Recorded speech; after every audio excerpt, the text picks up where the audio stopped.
Long, long ago, in a peaceful kingdom wrapped in forests and quiet hills, there lived a young prince known for his gentle heart.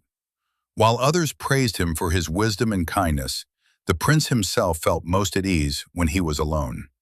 Each evening, as the sun slowly melted into the horizon, he would leave the stone walls of the castle and walk toward a hidden lake beyond the trees.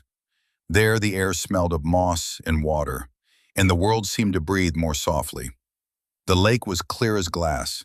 At night the stars shimmered on its surface, as if the sky had carefully placed its dreams upon the water. One twilight evening, as the prince sat by the shore, skipping small stones across the lake, he heard a quiet voice. "You always come here when the day feels heavy." The prince froze. He looked around expecting to see a person, but instead, on a wide green lily pad, sat a small frog. Her eyes were calm and bright, reflecting the last silver light of the evening. "You can talk," the prince said, more curious than afraid. "Yes," the frog replied gently, "and I listen too." The prince smiled despite himself and sat down closer to the water. They spoke for a while, about the lake, the stars, and the quiet sadness that sometimes followed the prince like a shadow. At last, the frog said softly, "I was once a princess." She told him her story slowly, as though each word needed kindness to exist. She had once lived in a faraway kingdom and refused to obey a wizard who sought control rather than respect. Angered, he cast a spell that transformed her into a frog and bound her to the lake. "The spell weakens only when someone chooses to stay," she said, "not out of duty, not out of reward, but out of genuine care." The prince listened carefully. He did not ask how long it would take. He did not ask what he might gain.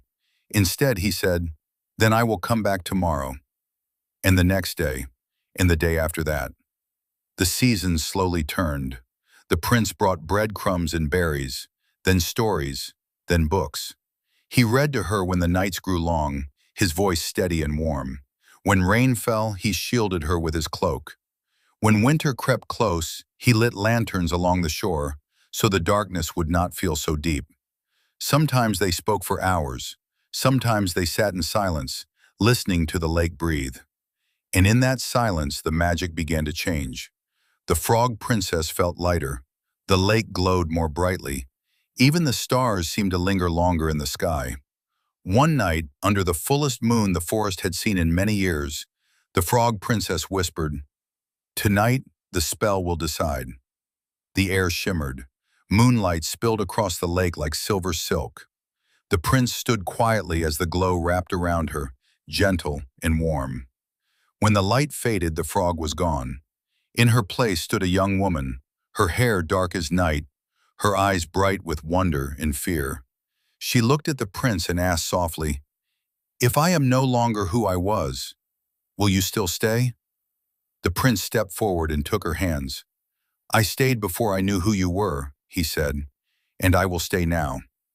The spell broke like a sigh released after a long dream. In time, the princess was welcomed into the kingdom, not as a miracle, but as family. The wedding that followed was simple and full of quiet joy. And though they lived happily in the castle, they never forgot the lake. They returned often, at dusk, beneath the stars, to sit together in silence, remembering that love begins not with magic, but with choosing to stay. Good night.